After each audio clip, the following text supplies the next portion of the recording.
स्वागत है आप सबका इस नए वीडियो में।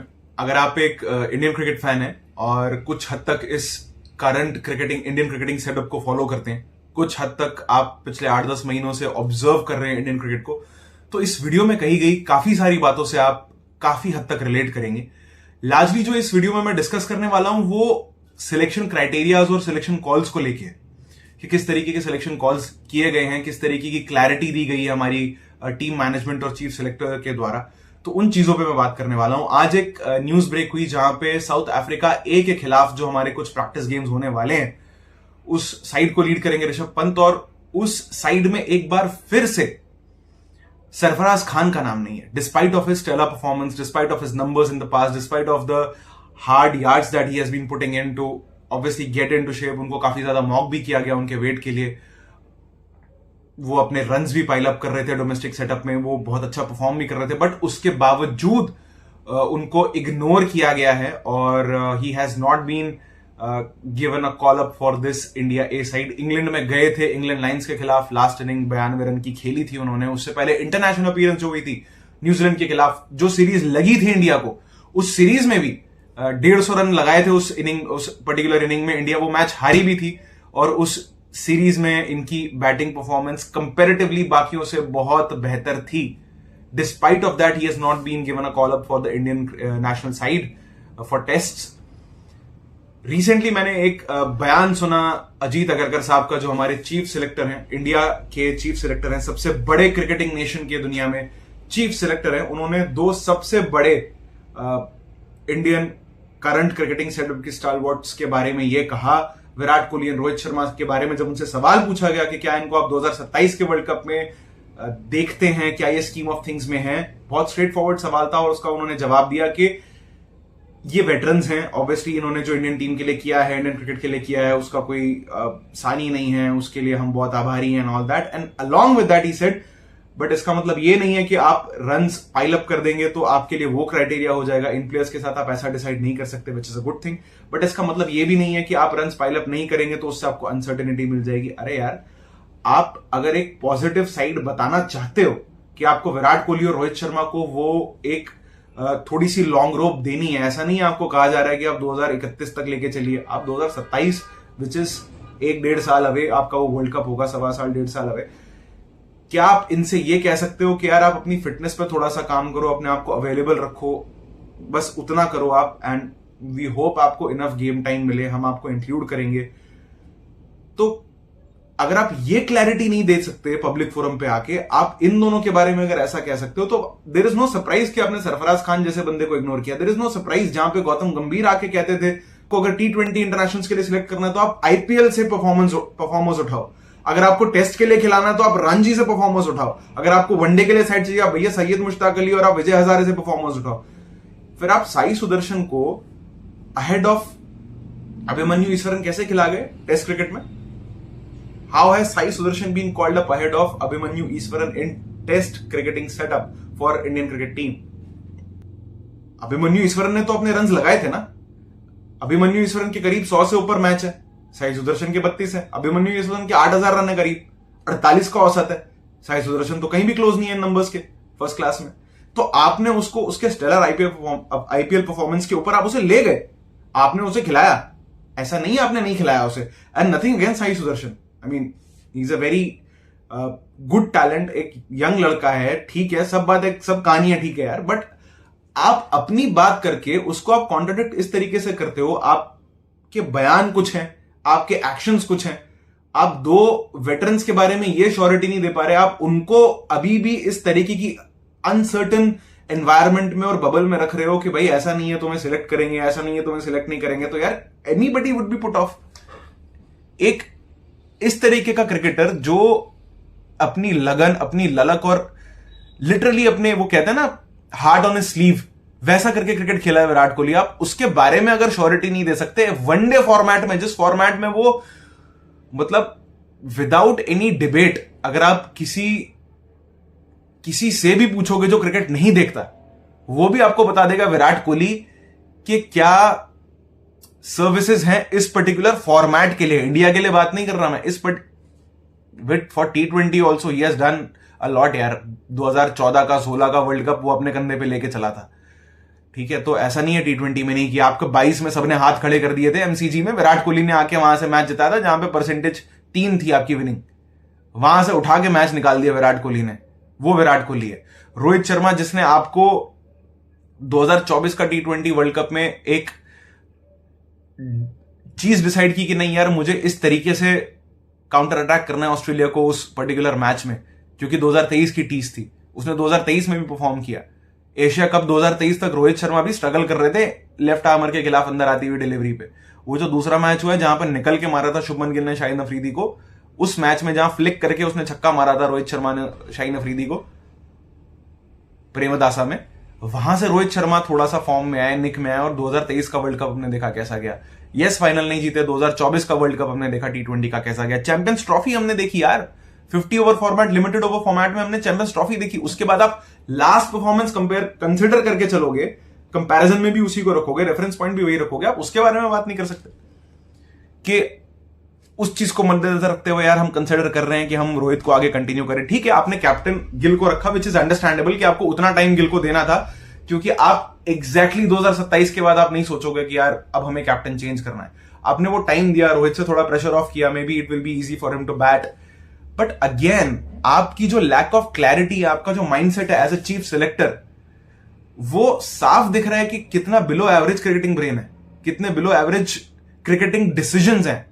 आई am really sorry to say all this, but then ये चीज साफ झलक रही है। आपसे मोहम्मद शमी इंटरव्यू में आके कह रहा है कि यार मैं फिट हूं, आप मेरा फिटनेस अपडेट जाके एनसीए से लो। वो सही तो कह रहा है, गलत क्या कह रहा है? आप फिटनेस अपडेट जाके लोगे ना एनसीए से, इसका मतलब आप एनसीए से फॉलो अप नहीं करते। अगर आप मोहम्मद शमी जैसे बॉलर के लिए आप एनसीए में पता नहीं कर सकते कि भाई ये फिट है कि नहीं है, तो फिर आप किसके लिए करोगे यार? Then you will definitely not follow it up for young guys like Prasidh Krishna, probably Arshdeep Singh or anybody else.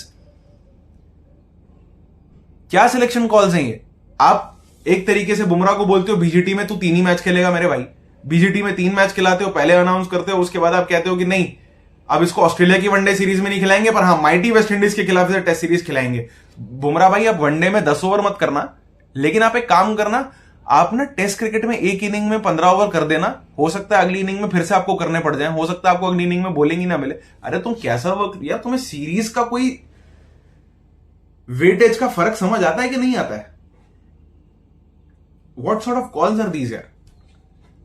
मतलब एक इंडियन क्रिकेट फैन अगर इस टाइम क्रिकेट देख रहा है, उसे ये लग रहा है कि यार रोहित शर्मा को ये लोग इग्नोर कर रहे हैं। मैं I am always of the opinion कि इंडिया में क्रिकेट लविंग से ज्यादा क्रिकेटर लविंग लोग हैं, लेकिन जब आप बात करते हो रोहित शर्मा और विराट कोहली की, आप उनकी प्रीवियस परफॉर्मेंस देखो ना। चैंपियंस ट्रॉफी में तो परफॉर्म किया, फाइनल में रोहित ने भी परफॉर्म किया, उसने आपको रन बना के दिए। जो 2023 के फाइनल में गलती हुई थी, वो वाली गलती नहीं होने दी। कोलैप्स 2025 वाले चैंपियंस ट्रॉफी में भी हुआ था। फाइनल में रोहित शर्मा ने मेक श्योर किया कि नहीं यार इंडिया जीते ये मैच, मैंने विनिंग लाइन क्रॉस करके देनी है इंडिया को, and I have to make sure कि इंडिया मैच जीते, क्योंकि 2023 की टीस है। कुछ हद तक फैंस रिकवर होंगे, कुछ हद तक इंडियन क्रिकेट के लिए अच्छा है, ये काफी हद तक अच्छा है रादर। लेकिन इस तरीके की lack of clarity, this is genuinely bizarre. आप इतने बड़े क्रिकेटिंग नेशन के चीफ सिलेक्टर हो के यार आप इतने इनडिसाइसिव नहीं हो सकते हो। आप 2 वेटरन्स के बारे में जो आपके लिए बहुत क्रूशियल रोल प्ले करेंगे, आप उनको मतलब उनको आप यार इस तरीके की अनसर्टेनिटी में रख रहे हो। जब गौतम गंभीर कहते हैं कि आईपीएल का सिलेक्शन, आईपीएल की सिलेक्शन से, आईपीएल की परफॉर्मेंस से रादर आपको T20 का सिलेक्शन करना चाहिए, तो उस T20 साइड में मुझे आशुतोष शर्मा जैसा प्लेयर नंबर 7 पे 6 पे खेलता हुआ दिखता नहीं है, मुझे शशांक सिंह दिखता नहीं है खेलता हुआ। क्यों? क्या ये लोग अगर किसी और नेशन के लिए खेल रहे होते, क्या ये लोग अगर ऑस्ट्रेलियन होते और ये बिग बैश में खेल रहे होते, ऐसी इनकी आईपीएल परफॉर्मेंस होती, तो आप इनको ले नहीं जाते। अगर श्रेयस अय्यर की परफॉर्मेंस आईपीएल में इतनी अच्छी थी, तो आपने इनको एशिया कप के लिए पिक नहीं किया, और आप चीफ सिलेक्टर हो यार। क्या मतलब सेंस है? आप भी सब इंडियन क्रिकेट फैंस हो, आप यार श्रेयस अय्यर ने क्या गलत किया था? बात ये नहीं है, अभी ये मत बोलना कि किसकी जगह खेलता। जगह बनानी थी 2023 में केएल राहुल के लिए, तो आपका एशिया कप का स्क्वाड 1 हफ्ता डिले हुआ था।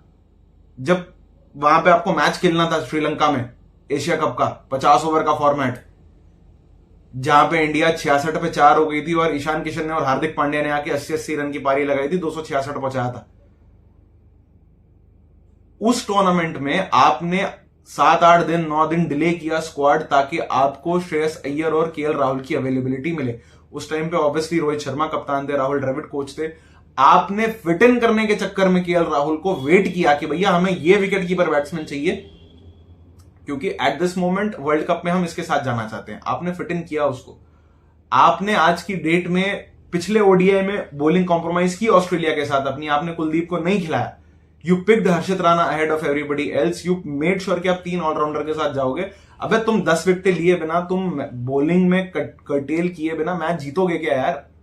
ये कौन सी क्रिकेटिंग सेंस है? इसका मतलब आपका एज अ क्रिकेटर आपका क्रिकेटिंग ब्रेन भी बहुत बिलो एवरेज काम करता है। आपने खिला लिया, अब ठीक है, आपने मैच में खिला लिया वॉशिंगटन सुंदर को भी, आपने खिला लिया नीतीश कुमार रेड्डी को भी, विच इज अंडरस्टैंडेबल। आपने सोचा कि नहीं मुझे बैटिंग डेप्थ बढ़ानी है। अरे पर ये बैटिंग डेप्थ का कॉन्सेप्ट तो यार बाद की बात है, पहले आप बॉलर तो पिक करो ना जो आपको विकेट लेके देंगे मिडिल ओवर में। आप 2 फिंगर स्पिनर के साथ जा रहे हो, ऑब्वियसली ऑफ डिफरेंट स्टाइल्स। आप एक लेफ्ट आर्मर पिक कर रहे हो, आप एक वॉशिंगटन सुंदर पिक कर रहे हो, बट आप डिसाइड करते हो कि नहीं हमारे लिए वॉशिंगटन सुंदर के 20 रन इंपॉर्टेंट है, ना कि कुलदीप यादव की 4 विकेट या 3 विकेट, या कुलदीप यादव 10 ओवर निकाल दे 40 रन पे 1 विकेट दे दे, वो हमें नहीं चाहिए। बट हमें वॉशिंगटन सुंदर 60 रन पे 1 विकेट लेके दे, 2 विकेट लेके दे, पर 20 रन करके दे, वो हमें चाहिए। तो आप क्या मतलब करने की कोशिश कर रहे हो यार? अगर आपके लिए कुलदीप यादव की जगह नहीं बनती साइड में, अगर आपको बुमराह की जरूरत वेस्टइंडीज के साथ जरूरत पड़ती है, तो क्या सिलेक्शन कॉल्स है आपकी? इस एशिया कप में भी बुमराह का क्या काम था टेक्निकली? आप इतने इररेलेवेंट टूर्नामेंट खेलने गए, इतना इररेलेवेंट टूर्नामेंट था ये। आपके पास एशिया कप मतलब एसीसी के पास अनफॉर्चुनेटली एशिया कप को बेचने के लिए इंडिया के अलावा कुछ था ही नहीं। इसमें क्रिकेट से ज्यादा इधर उधर की बातें हुई, हैंडशेक नहीं हुआ, हारिस रॉफ के जेस्चर हो गए, क्रिकेट पे तो बात ही नहीं हुई। आपके साथ तो कोई स्टैंड ही नहीं करता था क्रिकेटिंग स्किल के लेवल पे। कौन स्टैंड करता था? ठीक है फाइनल मैच क्लोज गया, ये गया वो गया, बहुत हल्ला हुआ उस चीज पे, सारी कहानियां ठीक है यार, सब देखने को मिल गया न्यूज में हमें।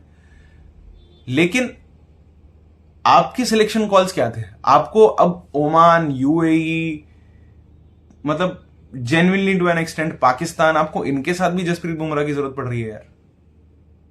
और आपको लगता है कि आपको उन मैचेस में जसप्रीत बुमराह चाहिए था, वेस्ट इंडीज के साथ चाहिए था और ऑस्ट्रेलिया के साथ नहीं चाहिए।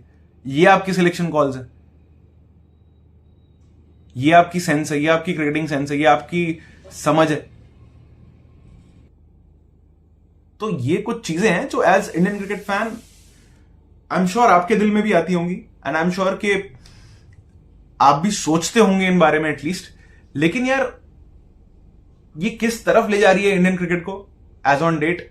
हो सकता है अगले मैच में हर्षित राणा 5 विकेट ले जाए भाई, हो सकता है 7 ले जाए, बट पॉइंट ये है, क्या आप जेन्युइनली अभी भी ये नहीं समझते शमी में 1 साल की क्रिकेट बची है, 1.5 साल की क्रिकेट बची है? आप ये समझते हैं कि उसमें नहीं बची है?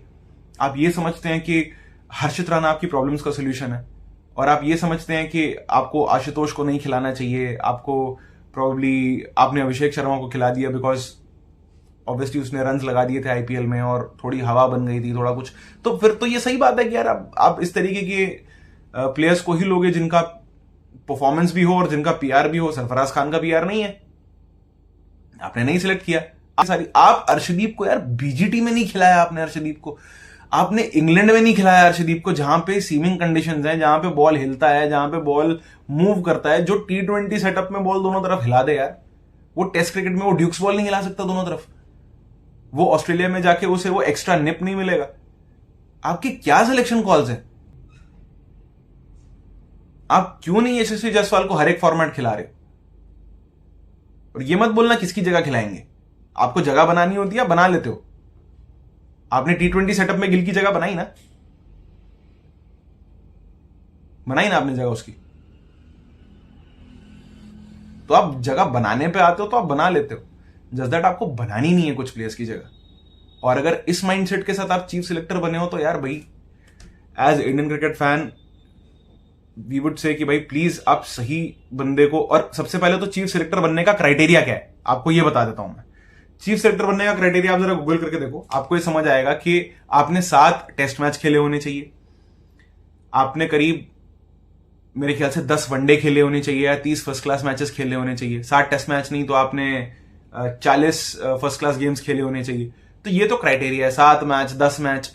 तो अगर आपका इंटरनेशनल अरीना का यही क्राइटेरिया है चीफ सिलेक्टर बनने के लिए, जो कि क्रिकेट एडवाइजरी कमेटी डिसाइड करती है, ये बीसीसीआई से पहले, मतलब ये क्रिकेट सीएसी डिसाइड करती है कि कौन चीफ सिलेक्टर बनेगा, तो यार चीफ सिलेक्टर के लिए क्या इतने जो जेन्युइनली स्टॉलवर्ट्स हैं इंडियन क्रिकेट के, क्या वो अप्लाई भी नहीं करना चाहते इस पोजीशन के लिए? या बाकी लोगों ने अप्लाई किया था और Ajit Agarkar was the best possible option out of all these? यार please, for heaven sake, if this video reaches to the officials of BCCI कभी भी, तो मेहरबानी करके भाई किसी ढंग के बंदे को लेके आया करो इस जॉब पे, जो कि समझे कि इस टाइम पे क्या जरूरत है इंडियन क्रिकेट में, जो कि समझे कि इस टाइम पे किस चीज की नीड है, हमें अगले 1-1.5 साल में वर्ल्ड कप खेलना है, क्या चीज जरूरी है, क्या चीज हमें उस पोजीशन में लाके खड़ा करेगी जहां पे हम इंडियन क्रिकेट को और फ्लरिश करते हुए देखेंगे। इस करंट सेटअप में वो नहीं हो रहा है, and as an Indian cricket fan it is very disappointing for all of us, at least for the fans who watch cricket not only for the slam bang action, who watch cricket genuinely and who watch cricket to an extent जहां पे वो ये सारी चीजें भी observe करते हैं। आपकी क्या राय है इस बारे में जरूर बताइएगा। प्लीज अपने व्यूज भी शेयर कीजिएगा कमेंट सेक्शन में। आई होप कुछ पॉइंट से एटलीस्ट आप अग्री करते होंगे या काफी हद तक आप अग्री करते होंगे, और आप किस तरीके से देखते हैं इन इंटरव्यूज को जो एक ऑफ लेट हुए हैं हमारे चीफ सिलेक्टर के साइड से, हमारे कोच के साइड से। उन चीजों पे भी आपका क्या कहना है वो भी जरूर बताइएगा। टेक केयर, थैंक यू, जय हिंद।